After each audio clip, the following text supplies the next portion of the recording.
आज आपको जो निमंत्रण दिया गया है उसमें खास दो विषय हैं। एक है गुजरात के अंदर जो यूसीसी यूनिफॉर्म सिविल कोड जो आने वाला है उसके बारे में, और दूसरा है वक़्फ़ का मामला जो अभी है।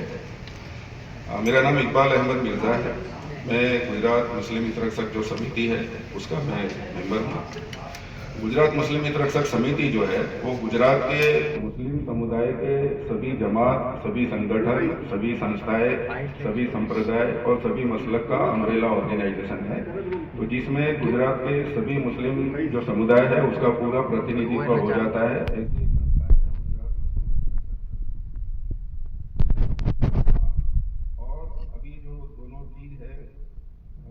यूसीसी और वक़्फ़, उसमें all India Muslim personal law board जो है उसके मार्गदर्शन में, उसकी रहनुमाई में हम लोग काम कर रहे हैं।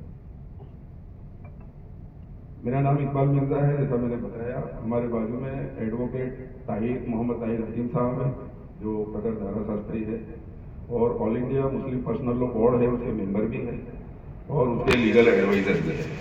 उनके बाजू में प्रोफेसर निसार अहमद अंसारी साहब हैं जो जमीयतुल उलमा जो है बहुत बड़ा संगठन है पूरा नेशनल लेवल का, उसके गुजरात के जनरल सेक्रेटरी हैं।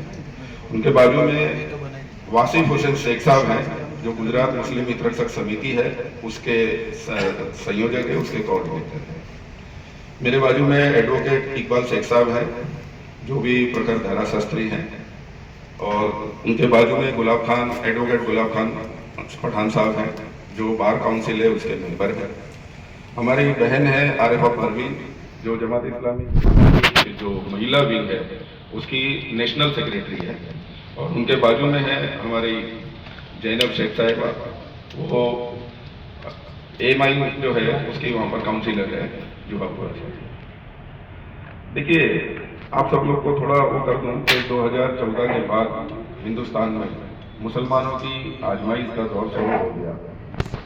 2014 के बाद से आप देखते हैं कि अजान का मामला आया, मस्जिदों का मामला आया, मुसलमानों का मॉब लिंचिंग का मामला है, बुलडोजर का मामला है, मस्जिद, मदरसा, दरगाह का रजिस्ट्रेशन, उसका डिमोलिशन का मामला आया, और उसके बाद में वक़्फ़, और उसके बाद में गुजरात के अंदर यूसीसी। तो मुसलमानों की जो आजमाइश का दौर है वो यहाँ से शुरू हो गया है। अब ताज्जुब होता है ये कहकर, ये सुनकर कि यूसीसी और वक़्फ़ जो है वो मुसलमानों के हित के लिए, मुसलमानों के लिए लाभ के लिए लाया जा रहा है, ये सुनकर थोड़ा वो लगता है।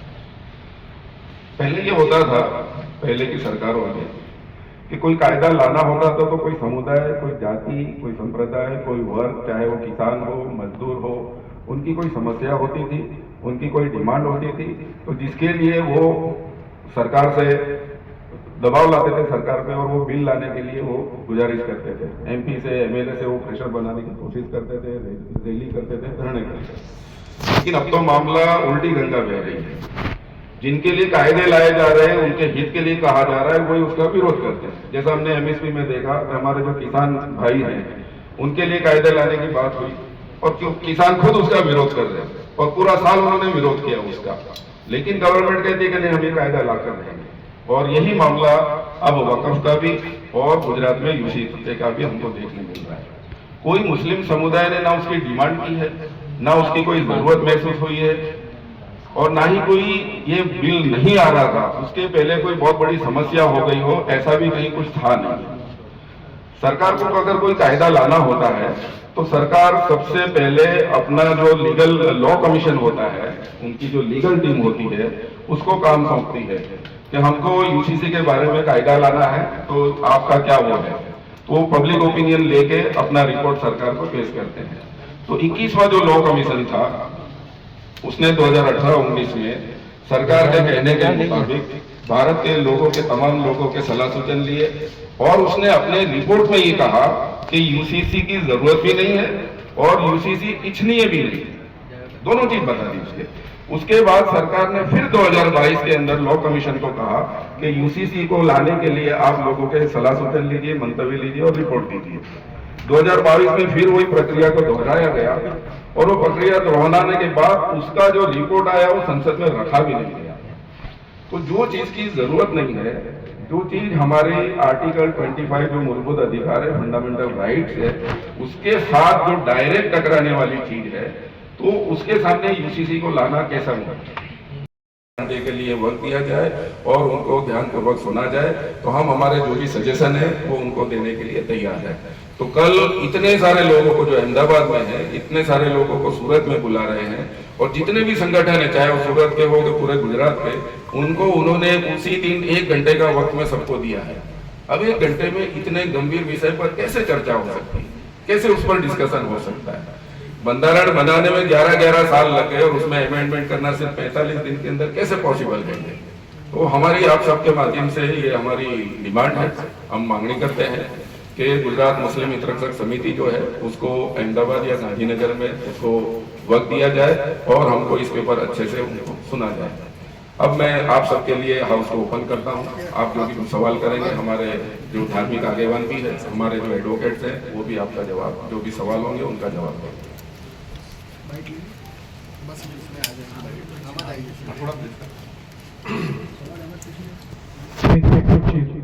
मेरा नाम मोहम्मद ताहिर हकीम है। मैं पेशे से लॉयर हूँ और मेरी मुस्लिम ऑर्गेनाइजेशंस के साथ में भी जुड़ा हुआ हूँ। All India Muslim personal law board का भी मैं मेंबर हूँ, उसकी लीगल कमेटी का भी मेंबर हूँ। तो इस सिलसिले में ये सारे मसलों से काफ़ी वाकिफ रहता हूँ।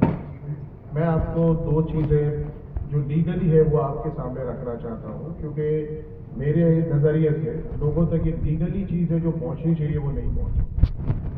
सबसे पहली चीज़ है तो ये कहा जा रहा है कि ये यूनिफॉर्म सिविल कोड है। कॉन्स्टिट्यूशन में आर्टिकल 44 जो है, जो डायरेक्टिव प्रिंसिपल है, डायरेक्टिव प्रिंसिपल यानी वो जो सरकार को एक गाइडिंग फैक्टर है, दिशादेश करते हैं कि आपको ऐसा करना है या ऐसा करना चाहिए। और आर्टिकल 44 ये कहता है कि हिंदुस्तान की गवर्नमेंट को कोशिश करनी है, एंडेवर करना है, प्रयत्न करना है कि वो यूसीसी लागू करे।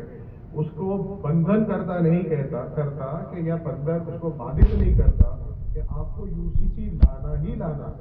तो सबसे पहली चीज तो आर्टिकल 44 को हमको सही तरह से समझना चाहिए कि आर्टिकल 44 कहता है कि यूसीसी लाने की कोशिश करनी, प्रयत्न करना। दूसरा ये है कि यूसीसी जो लाना है वो यूनिफॉर्म सिविल कोड है जो सब पे लागू है। यानी ऐसा नहीं कि आप इसको छोड़ दो, इसको पसंद नहीं है तो उसको निकाल दो। जिस तरह से उत्तराखंड में लाया तो ट्राइबल्स को निकाल दिया। अगर कोई चीज अगर गुजरात में की जाती है तो तकरीबन 15% परसेंटेज को यूसीसी लागू नहीं होगा। तो अगर ये ऐसा यूसीसी है तो ना उत्तराखंड में यूसीसी है, ना ये गुजरात में होगा। इसके अलावा एक और चीज जो है वो ये है कि पार्लियामेंट यूसीसी लाना वो इंडियन गवर्नमेंट का काम है, पूरे हिंदुस्तान भर के लिए लाना है, कोई टेरिटरी ऑफ इंडिया के लिए लाना है, जो आर्टिकल 44 कहता है। ये नहीं कहता कि एक एक राज्य के लिए लेके आओ। अगर आप एक राज्य के लिए लेकर आते हो तो ये यूनिफॉर्म सिविल कोड उस राज्य के लिए, तो अगर यूनिफॉर्म सिविल कोड है ही नहीं, पूरे देश के लिए लाना है, तो यूसीसी ना ये आर्टिकल 44 के मुताबिक है ही नहीं। तो ये संविधान के साथ में मेरे हिसाब से एक फ्रॉड है, और जो लोगों पर थोपा जाए कि हम संविधान को लागू कर रहे हैं, आर्टिकल 44 को लागू कर रहे हैं, जो कह रहे हैं वो कर रहे हैं, जबकि सरासर गलत है। अगर करना चाहते हो तो पूरे हिंदुस्तान में करो। और इस तरह के डायरेक्टिव प्रिंसिपल्स कई सारे हैं। सबसे इंपॉर्टेंट डायरेक्टिव प्रिंसिपल है जो यहाँ हमारे लोगों को बहुत पसंद आएगा, वो काउ स्लॉटर पे है कि काउ स्लॉटर में पूरे हिंदुस्तान के अंदर बैन होना चाहिए। क्या पूरे हिंदुस्तान में काउ स्लॉटर पे बैन है? नहीं है। Kerala, West Bengal, Assam, north Indian state, वहां सब जगह परमिशन है। तो अगर हिंदुस्तान के एक हिस्से में काउ जो बीफ है वो अवेलेबल है और दूसरी जगह बैन करते हैं, तो उसको तो आप यूनिफॉर्मली पूरे कंट्री में नहीं लगा सके। लेकिन यूनिफॉर्म सिविल कोड वो आपको कोशिश करनी हिंदुस्तान भर के लिए नहीं, सिर्फ गुजरात के लिए। पहले आपने उत्तराखंड में की और अब गुजरात में कर रहे। तो ये बिल्कुल अनकॉन्स्टिट्यूशनल है, कॉन्स्टिट्यूशन के खिलाफ की बात है। तो सबसे पहली गलतफहमी तो ये दूर होनी चाहिए। इसके बाद दूसरी जो गलतफहमी जो है वो ये है कि यूसीसी जरूरी है कि नहीं, उसके लिए गुजरात सरकार एक कमेटी बनाए। देखिए, यूसीसी अगर पूरे देश में लागू करना है तो पूरे देश को लागू करने के लिए कमेटी बननी चाहिए, और वो कमेटी है लॉ कमीशन।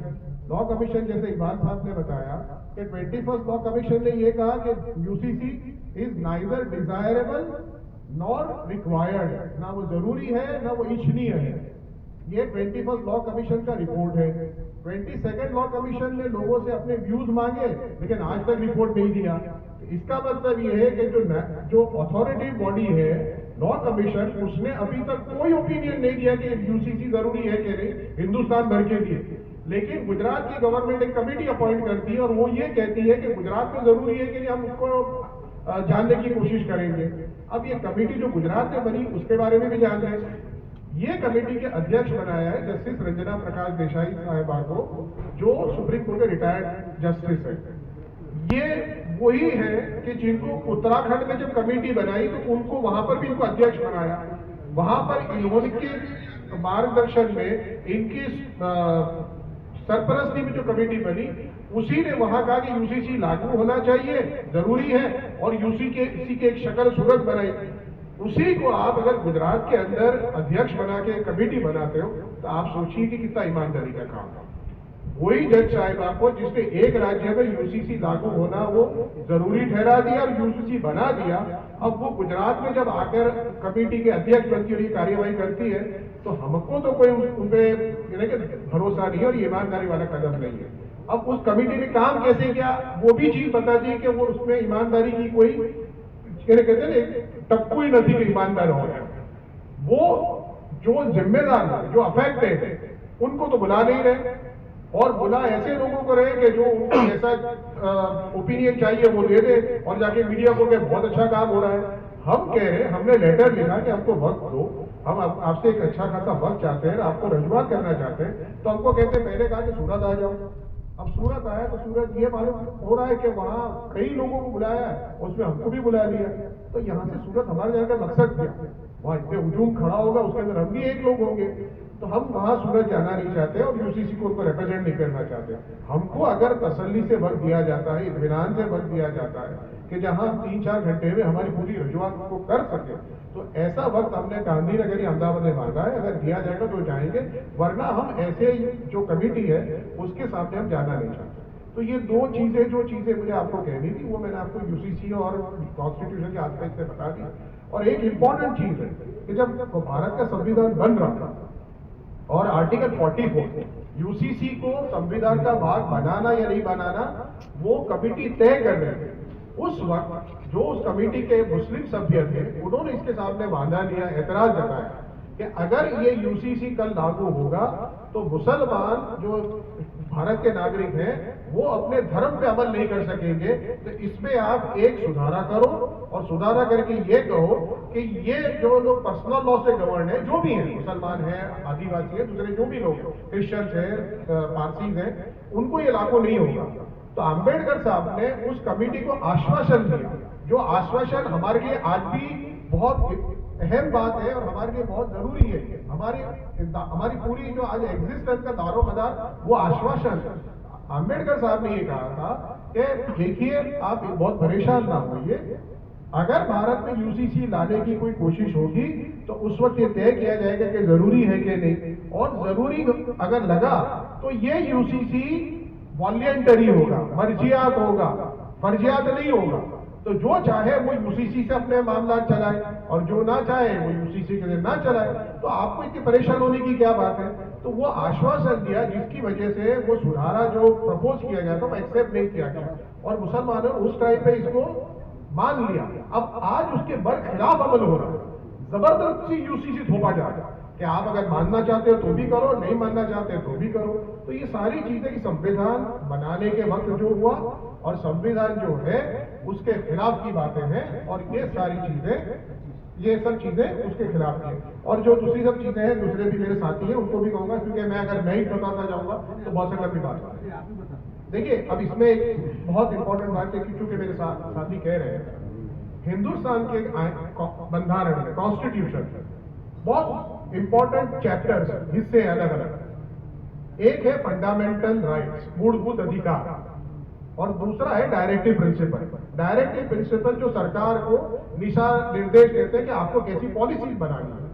फंडामेंटल राइट है वो सुप्रीम कोर्ट के जजमेंट के हिसाब से अगर किसी जो है वो किसी को नहीं मिल रहा है तो वो कोर्ट में जा सकता है और कोर्ट की जिम्मेदारी बनती है कि उसका फंडामेंटल राइट को लागू करे। मिसाल के तौर पे अगर किसी के साथ नौकरी के अंदर परेशानी हो रही है कि आपका लायकात है, दूसरे की लायकात है, आपको नहीं दी जा रही, दूसरों को दी जा रही है, तो आप कोर्ट में जाके कह सकते हो कि हम दोनों एक लायकात वाले हैं, मेरी लायकात उससे ज्यादा बेहतर है, मुझे क्यों नहीं दे। तो कोर्ट फैसला सुनाएगी और कोर्ट कहेगी कि आपके मूलभूत अधिकार का हनन हो रहा है और आपको नौकरी दी जानी चाहिए। एक मिसाल दी है, ये फंडामेंटल राइट है। तो ये फंडामेंटल राइट्स कोर्ट अपने जजमेंट से लागू कर सकती है। डायरेक्टिव प्रिंसिपल जिसमें यूसीसी आता है उसको कोर्ट लागू नहीं कर सकते।